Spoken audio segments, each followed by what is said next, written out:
레위기 1장 7절, 8절, 9절 말씀. 147쪽.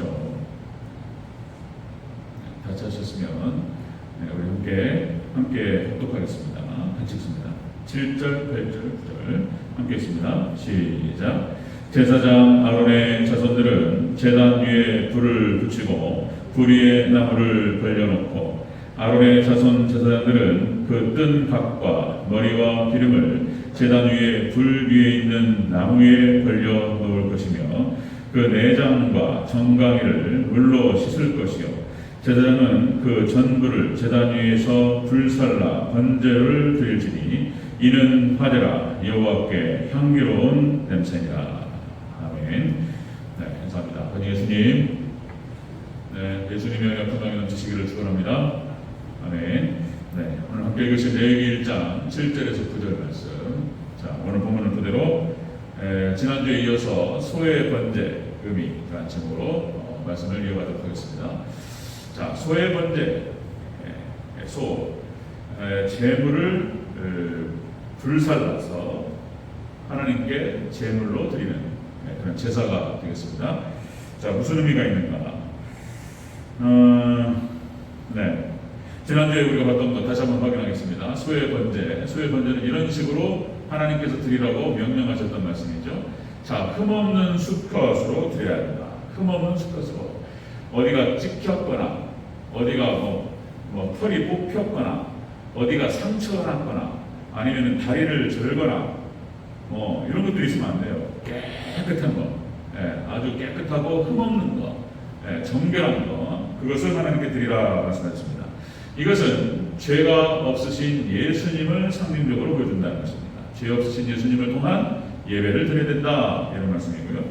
그리고 소의 번제 두 번째는 번제물에 안수한다 그랬습니다. 번제의 안수라고 하는 것은 그래서 전가시킨다. 우리의 죄를, 이스라엘 백성들의 죄를 그 소에게 전가시키고 대속하는 것입니다. 대속. 그 소가 죽음으로 말미암아서 이스라엘 백성들의 죄를 대신 지고 대속한다, 이런 의미를 갖고 있고요. 예수님의 대속을 상징적으로 보여주는 것입니다.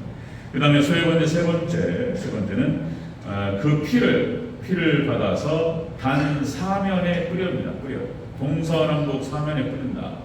이 사면에 뿌린다라고 하는 것은 온 세상을 상징한다. 예수님의 피로 온 세상이 구원받을 것을 상징적으로 보여준다라고 하는 것입니다. 자, 그렇게 해서 레위기 1장을 딱 떠들었을 때 예수님의 피가 흐르고 있는 것을 볼 수가 있습니다. 레위기만큼 예수님의 피가 흥건하게 흐르는 장이 없다. 성경이 없다는 것이죠. 레위기가 굉장히 은혜스러운 장입니다. 이것을 모형과 예표와 상징 이런 것들을 잘 몰라서 그것들이 잘 열리지 않아서 지금 21세기가 되다 보니까 이제 상징 시대가 된 거예요. 지금 모든 것들이 다 상징합니다. 그래서 이 시대가 딱 되니까 이게 열리는 거예요.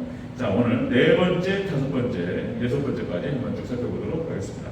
자, 소의 번제 의미 네 번째, 불 위에 나무를 놓는다. 불 위에 나무를 놓는다. 불을 태웁니다. 불을 붙여요. 자, 7절을 같이 읽겠습니다. 7절 시작. 제사장 아론의 자손들은 제단 위에 불을 붙이고 불 위에 나무를 벌려놓고. 자, 이제 번제 불 사르기 위해서 번제단 위에 나무에 불을 붙입니다. 불이 휙 타오르죠. 자, 이것은 무엇을 의미하냐면 성경상에 나타나는 이 불은 성령님을 상징합니다. 그래서 소의 번제는 성령님 임재하시는 예배를 드리라, 이런 의미가 되겠습니다. 성령님 임재하시는 예배를 드리라. 불을 붙여요. 자, 그래서 성령님께서 우리 가운데 임하셔서 성령님께서 역사하셔서 우리 죄악과 우리의 육신을 불태우는 거예요. 우리 죄악이, 우리 죄 많은 육신이 성령의 불로 태워져야 될 줄 믿습니다. 타버려야 돼요. 그걸 말하는 거예요.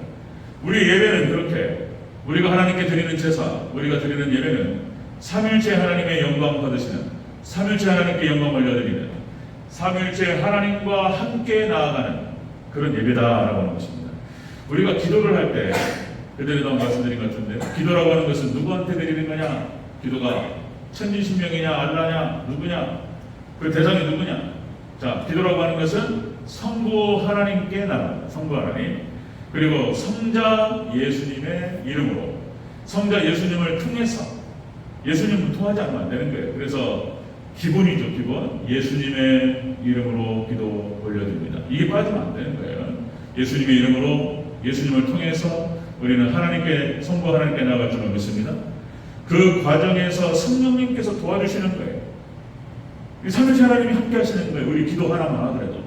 우리가 하나님께 드리는 모든 헌신과 모든 봉사와 다 마찬가지예요. 성부 하나님께 예수님을 통해서 예수님의 힘을 덧입어서 성령님의 도움을 힘입어서 우리가 성부 하나님께 삼위일체 하나님과 함께 나아가야 될 줄로 믿습니다.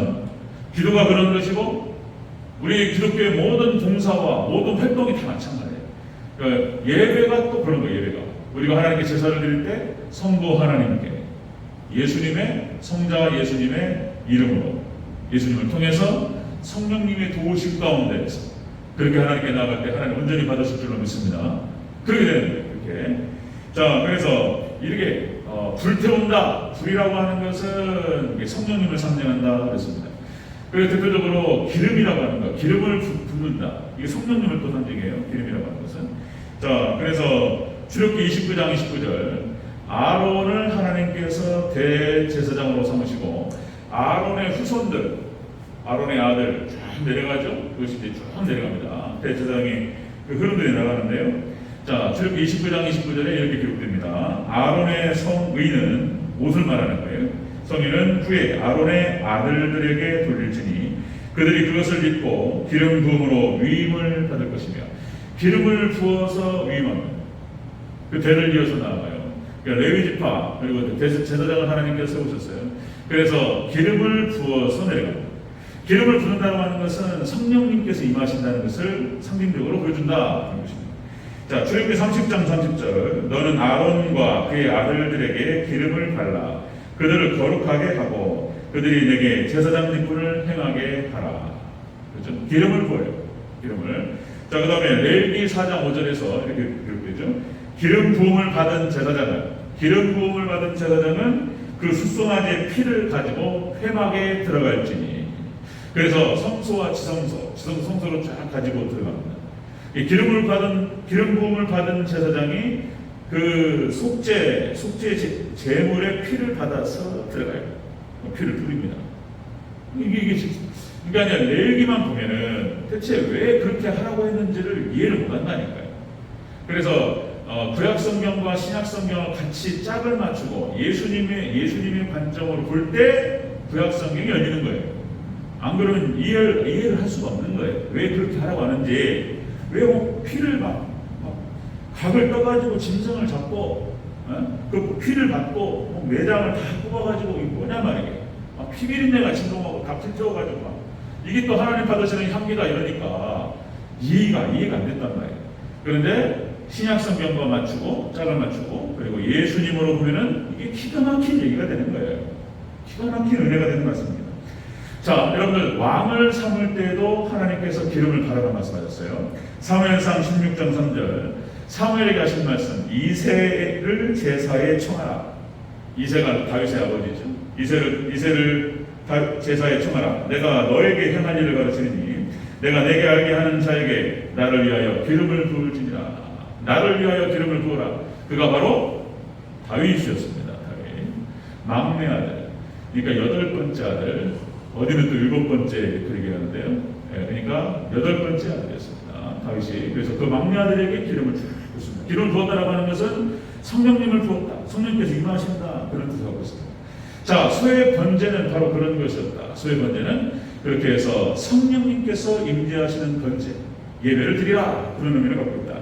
자, 신약 성경으로 내려오면 역시 이제 성령 충만을 받아야지 예수님의 증인되고 승리한다는 것입니다.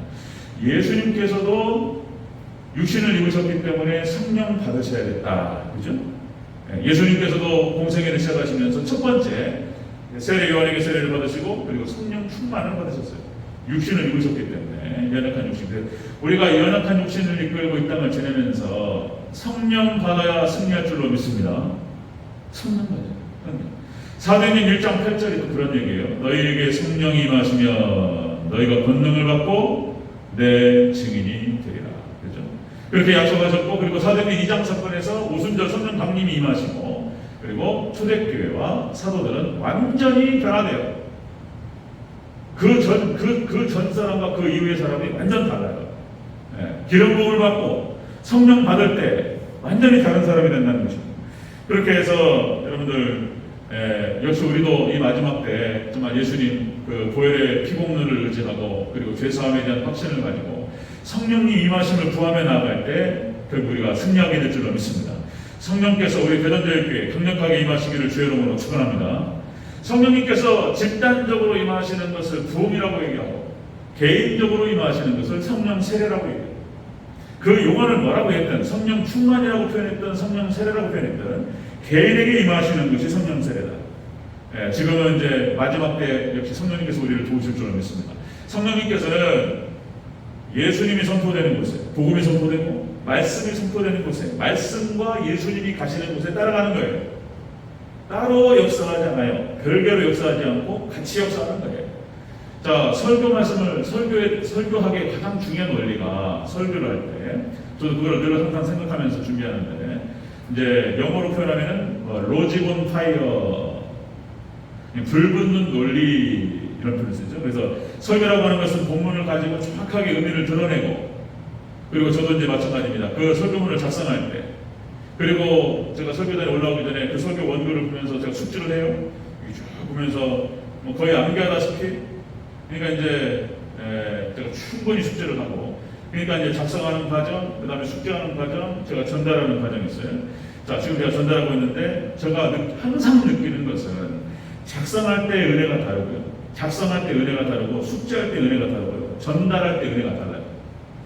저만 해도 이게 전달할 때 제가 하나님 말씀, 준비된 말씀을 전달하면서 제가 은혜 받아야죠. 1차적으로는 저한테 하는 얘기예요. 저한테. 제가 성도님들에게 말씀을 증거하고 말씀을 적용하기 전에 먼저 저한테 하는 얘기예요. 이게 가장 정말 다른 거 다 내주고 이거 하나 받는 것 같아요. 목회자, 설교자는. 자, 그런 것을 많이 느낍니다. 자, 소의 번째, 네 번째로 이렇게 성령께서 임재하시는 예배를 드리라. 불로 태워요. 불을 준비합니다. 쫙 불타오릅니다. 자, 다섯 번째 보겠습니다. 소의 번째의 의미 다섯 번째. 각을 뜬 재물을 불살라라. 불살라서 번제로 드리라. 이렇게 말씀하셨어요. 8절을 마치겠습니다. 8절 시작.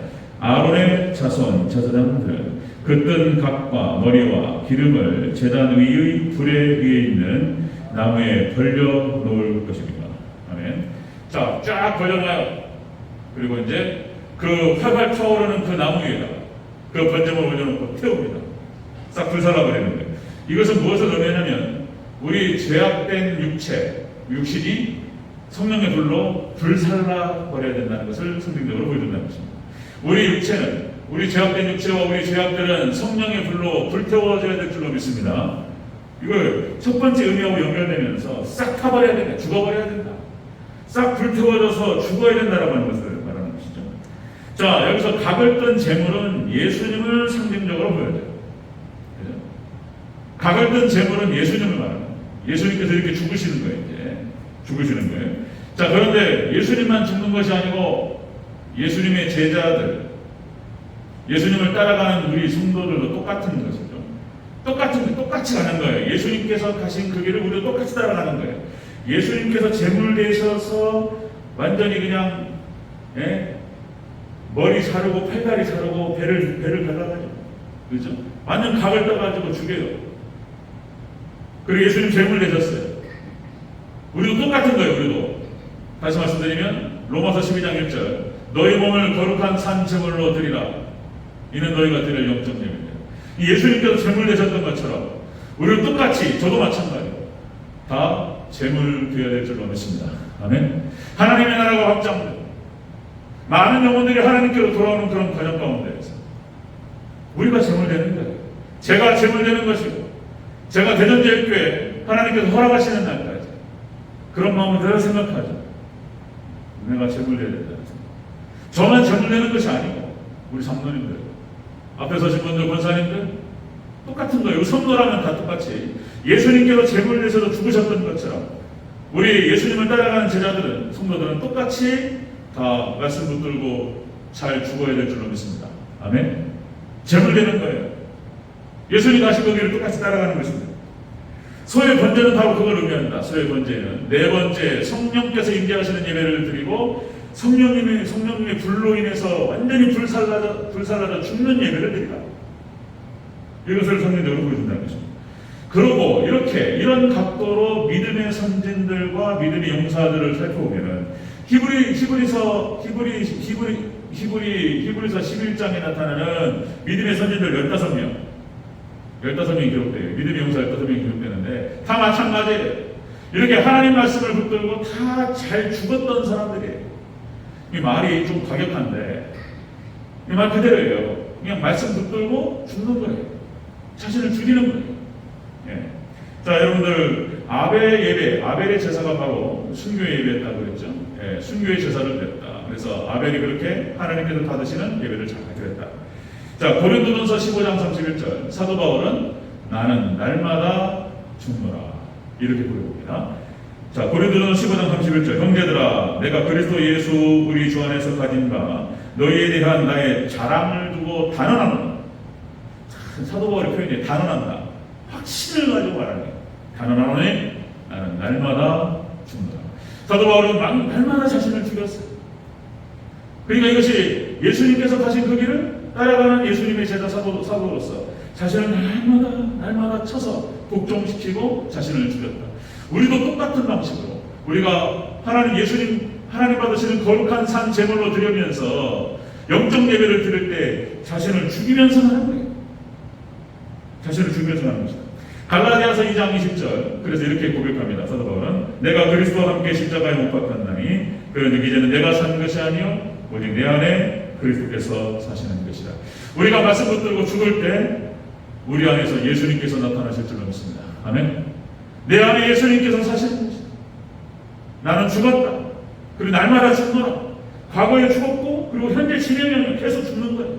그리고 마지막에 이제 미래 정말로 예수님과 하나님의 영광을 위해서 죽는 걸 말하는 것입니다. 그러니까 이게 믿음의 선진들이 다 그랬어요. 그러니까 다 말씀 붙들고 죽는 거예요. 제가 이제 번지점프라는 표현을 썼는데 군대에서 우리 남성분들은 다 군대 가까운 사람들 경험을 하잖아요. 헬기 레펠 8m, 12m쯤에서 줄 하나 붙들고 쫙 내려오죠. 우리가 이제 가끔 영화라든지 TV에서 나오잖아요. 헬리콥터가 딱 떠 있는데 레펠 그 줄 하나에다가 쫙 떨어지는 거 쉬운 거 아니에요. 그거 벌벌 떨리는 거예요. 보통 12m, 작게는 8m. 여기 쳐다보고 있잖아요. 3층, 4층 높이에서 이렇게 쳐다보면 무서워요. 이거 손 조절 잘못하면 큰일 나요. 다쳐요. 이게 많은 반복 훈련을 통해 가지고 이제 그거 하는데 번지 점프는 저는 안 해봤습니다. 안 해봤는데 그것도 와 글쎄요. 진짜 4층 높이, 5층 높이에서 보통 11m, 12m가 가장 공포를 느끼는 그런 지점이라고 하는데 위에서 쳐다보면요 막 벌벌 떨려요. 고소공포증이 있는 분들은 특별히 그러니까 이제 군대 가면은 그 헬기레펠이라든지 막타워 탈 때 한 2시간은 걸려요. 2시간은 막 완전히 그냥 막 얼차려 주고 막 그냥 악이 갇히고 독이 올라가니까 뛰는 거예요. 맨정신은 못 뛰어요. 또 경험을 많이 하면 이제 하겠지만은 그런 거예요. 자, 그러면 어려운 거예요. 번지점프가. 근데 여러분들 우리가 말씀을 따라서 우리가 순종한다라고 하는 것은 이런 거 쉬운 게 아닌 거예요. 진짜 말씀 하나 딱 붙들고 하나님 진리의 말씀 붙들고 자신을 던지는 거예요. 이게 순종이에요. 자, 여러분들 믿음의 선진들은 다 마찬가지였습니다. 우리가 아브라함을 살펴봤던 것처럼 자, 너의 독자 이삭을 번제로 드리라. 그러니까 자기 생명보다 소중한 아들을 하나님께 번제로 드릴 때 그 말씀 하나 붙들고 순종하는 거예요. 온몸을 던지는 거예요. 네, 던지는 거예요. 여러분들 다 마찬가지예요. 야곱도 마찬가지입니다. 야곱의 일족이 애굽으로 건너갈 때 뭐라고 그러죠? 아니 왜 애굽의 총리가 베냐민을 데리러 오라고 그러냔 말이에요. 지금. 그렇죠. 이유가 뭐냐 말이에요. 베냐민 갔다가 만약에 안 돌아오면 어떻게 하냐 말이에요. 그러니까 이제 그 바울의 야곱의 고백이 그거잖아요. 내가 자식을 잃으면 이를 이루라. 그 자식을 포기한다거나 자식을 버린다는 뜻이 아니에요. 그 자식을 하나님께 맡긴다는 뜻이에요. 하나님께 맡겨서 만약에 잃어버리면 이를 이루라. 자기 생명을 갖다가 하나님께 거는 거예요. 그렇게 했더니 하나님께서 그 과정을 통해서 하나님께서 이스라엘 백성들 그 일족을 놀랍게 한 민족으로 세우시고 하나님께 역사하시는 그런 과정 가운데 그걸 실험하셔요. 하나님께서 다 마찬가지예요. 야곱이 자식을 잃으면 이를 이루라. 모세, 그다음에 여호수아 갈렙 그런 거예요. 여호수아 갈렙이 저들은 우리의 밥이다. 40일 정탐하고 가지고 실질적으로 그들은 거기에 30개가 넘는 도시국가가 있었어요. 이스라엘 백성들은 전혀 준비가 안 됐습니다. 전쟁을 할 수 있는 사람들이 아니에요. 그런데 무장을 한 요새를 가지고 있는 그 사람들을 어떻게 정복하냐 말이에요. 현실적으로는 10명의 정탐꾼이 했던 말들이 옳은 거예요. 현실적으로는. 저도 우리 갔다 가면 우리 지겠다. 큰일 났다. 이 말이 맞는 거예요. 그런데 여호수아 갈렙은 하나님 약속의 말씀 붙들고 이긴다. 그리고 자신을 던지는 거예요. 그런데 여호수아 갈렙이 맞는 거예요. 그들이. 믿음의 세계는 이런 거예요. 믿음의 세계는 일반적인 상식에서 벗어나는 거예요. 논리가 아니에요. 인간 논리가 아니에요. 믿음의 영역은 하나님의 논리는 달라요. 여겨 원리 거꾸로요. 쓰고 빌려주면 풍성해, 움켜쥐면 사라져버려요. 이런 거. 또다시 다니엘과 세 친구 마찬가지입니다. 사자굴에서. 저는 늘 항상 생각해봐요. 우리가 늘 제가 많이 반복을 해서 계속 강조하고 저도 지식적으로는 다 안단 말이에요. 그런데 제가 이렇게 생각해보는데 여러분 생각해 보셔야 돼요. 과연 다니엘이 그 명령이 떨어졌을 때 그 법에 느부갓네살 왕의 그 도장이 찍혔을 때에 어떤 한 기간을 정해서 다른 신에게 절을 하거나 다른 신에게 기도를 하는 자는 사자굴에 집어넣는다. 이 법이 공포가 됐단 말이에요. 그럼 이 법이 공포된 상태에서 내가 해왔던 대로 창문을 열어놓고 예루살렘을 향해서 손을 들고 기도했을 때에 이거 걸리는 순간 사자굴에 들어간다라고 하는 것을 다니엘 아는 거예요. 알면서도 하는 거예요. 그러면 과연 그 앞에서 우리가 할 수 있냐 말이에요. 저도 늘 항상 생각해봐요. 벼랑 끝에서 정말 하나님께서 약속의 말씀 주셨는데 그 말씀 붙들고 던진다는 것이 하나님 안 받아주시면 어떡하나, 죽으면 어떡하나, 이런 생각 들어요. 계속 사단이요 다 집어넣습니다. 그 앞에 서봐야 돼요. 벼랑 끝에 서보고 정말로 죽으면 죽으리라. 하나님께서 반드시 받으신다. 그러나 그리 아니하실지라도 그걸 던질 수 있는 믿음이 있단 말이에요. 말이 쉽고 이론적으로는 너무 쉬운 얘기인데 다니엘과 세 친구의 그 믿음의 선진들이 다 마찬가지였어요. 다 아브라함부터 해가지고 다 그런 불같은 시험이 있었습니다. 우리도 똑같아요. 하나님께서 우리를 높여주시고 우리를 사용하시고 우리에게 엄청난 축복을 하실 때 한 번은 시험하시는 거예요. 그 앞에서 정말 하나님 믿고 말씀 믿고 던질 수 있는. 저도 앞에서 경험들이 있었지만은 다시 앞에 서면 무서워요. 그리고 헬기를 배 타고 낙타고 타는 거 있잖아요. 그거 쓸 때마다 무서워요. 그때 10번, 20번 해도 설 때마다 무서워요. 설 때마다. 무서워요. 이게 믿음의 선진들의 모습을 보면 믿음이 과연 무엇인가라고 봤을 때 다 마찬가지입니다. 자, 여러분들 죽으면 죽으리라. 이게 지금 보통 망하면 망하리라. 어렵습니다. 그러나 여러분들 정말 성령님 도와주셔야 돼요. 그래서 성령님께서 함께 하셔서 하나님 믿음에 승리할 수 있도록 도와주셔서 기도하고 그리고 말씀을 들고 승리하는 저와 여러분 되시기를 주 여러분으로 축원합니다. 소의 번제의 의미는 바로 그런 의미가 있다는 거예요. 소의 번제 의미 안에 지금 이 제사법 안에 지금 이 내용들을 하나님께 담아두시는 거예요. 자, 성령님의 임재 예배를 드리라.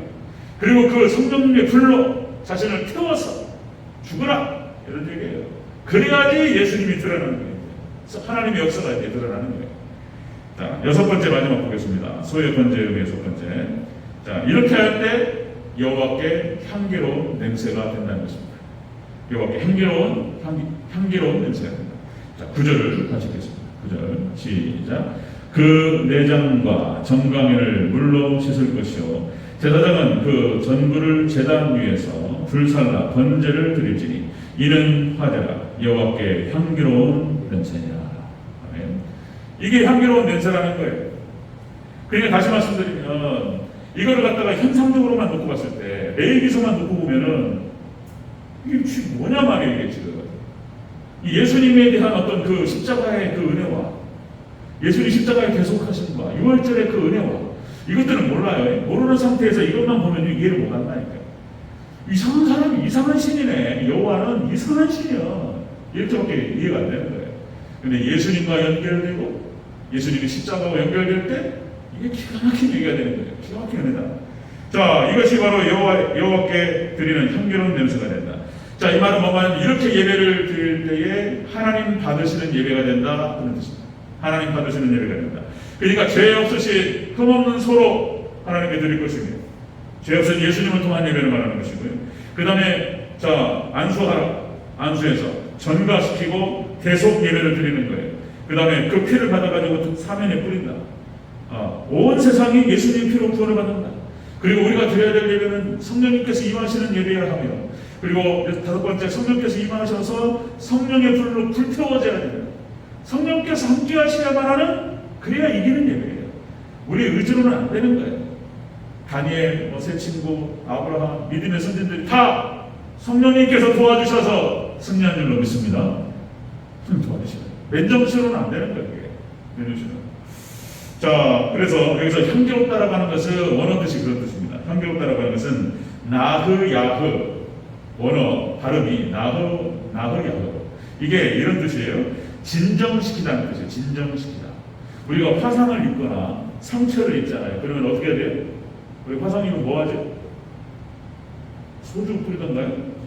일단 여기 화기를 갖다가 내려야 되니까 소주 뿌리고 뭐 이렇게 뭐 하잖아요. 진정시켜야 되잖아요. 피부를. 그죠?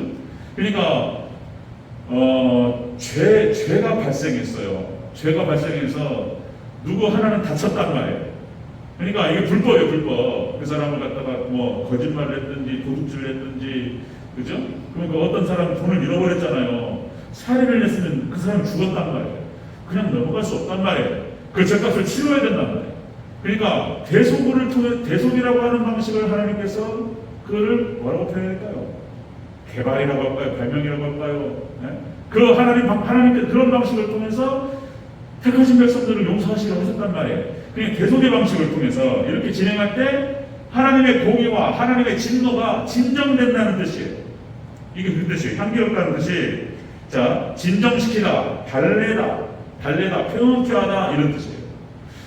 하나님의 진노와 하나님의 공의를 진정시키고 달래고 평온케 하는 거예요. 이것이 이런 방식을 취할 때 예수님의 대속이라고 하는 방식을 통해서 성령님께서 임하셔서 우리 자신을 온전히 드릴 수 있고 우리 자신을 던질 수 있는 어떤 그런 예배를 드릴 때 이것이 하나님이 받으시기에 진정되고 달래는 향기로운 예배가 된다는 거예요.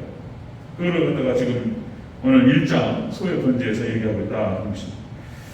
자, 여러분 그래서 예수님의 십자가 대속 그래서 우리 하나님 백성들은 그러한 방식을 통해서 받아주시겠다. 용서하시고 받아주시겠다라고 하는 그 의도가 오늘 레위기 1장에 레위기 제사법에 나오는 거예요. 제사법의 정신이 바로 그런 것이다. 자, 그런 것입니다. 그래서 오직 예수님의 십자가만이 바로 하나님의 사랑과 공의를 만족시키고 충족시킨다. 마찬가지로 우리가 예수님의 십자가로 그렇게 가셨던 것처럼 우리도 우리의 십자가를 지고 예수님을 따를 때에 그것이 우리를 보시는 하나님께서 만족하시는 거예요. 하나님께 그것이 향기로운 냄새가 된다는 거예요. 이렇게 지금 하나님이 표현한 것입니다. 에베소서 5장 2절에 이렇게 기록되죠. 에베소 5장 2절. 그는 우리를 위하여 자신을 버리사 향기로운 제물과 희생물로 하나님께 드리셨느니라. 예수님께서 향기로운 제물로 하나님께 드리셨다. 마찬가지로 고린도후서 2장 15절. 우리는 구원받은 자들에게나 망하는 자들에게나 하나님 앞에서 그리스도의 향기이니.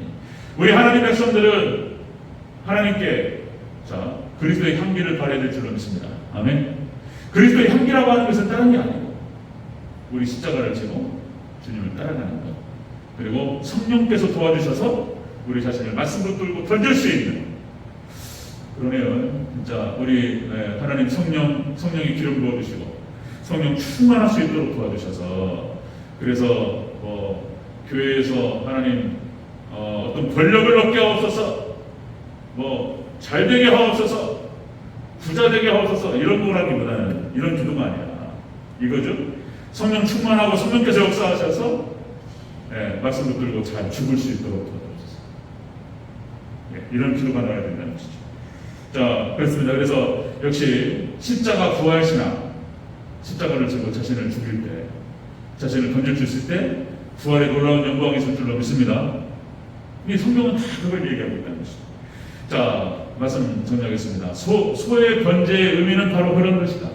레위기서를 딱 떠들러서 1장을 딱 보니까 바로 소의 번제가 나오는데 바로 예수님의 피를 얘기해요. 흠없는 수컷으로 드리라. 흠없는 예수님을 통해서 예배를 드리라. 그 다음에 두 번째, 그 소에게 안수하라. 자기 죄를 전가시키고 대속하라. 예수님 대속. 그 다음에 그 피를 받아가지고 단 3인에 뿌리라. 예수님의 피만이 온 세상을 구원한다. 이거를 성경적으로 담겨있다. 그 다음에 네 번째, 우리가 드려야 될 이 예배는 성령님께서 임재하시는 그런 예배를 하며, 다섯 번째, 그리고 그 성령의 능력 가운데에서 우리 자신을 완전히 불살라서 죽이는 그런 예배를 드릴 때에 하나님께서 받으시는 예배가 된다라고 하는 것입니다. 저도 이렇게 지금 이렇게 말씀을 증거하면서 다시 제가 듣는 거예요. 그리고 이게 저도 그런 거예요. 이렇게 인간이 연약해요. 막 들락날락거린다니까요. 조석으로 바뀌어요. 아침에 새벽 예배 드리고 기도하면 하나님 은혜가 왔다가 저녁에 좀 알깔깔해지면은 이게 또 사단이 역사해가지고 또 마음이 바뀌어요. 이렇게 어려워요. 자, 마지막 때는 이렇게 사단의 역사가 강합니다. 그래서 더욱더 우리가 정말 은혜 가운데에서 더욱더 예배에 힘쓰고 기도에 힘쓸 때 우리가 승리할 줄로 믿습니다. 아멘. 자, 여러분들 말씀 붙들고 성령 충만하셔서 말씀 붙들고 잘 죽을 수 있는, 날마다 죽는, 그래서 하나님께서 살리시고 그래서 예수님 안에서 다시 사는 그런 놀라운 기적 역사가 일어나기를 주의 이름으로 축원합니다. 아멘.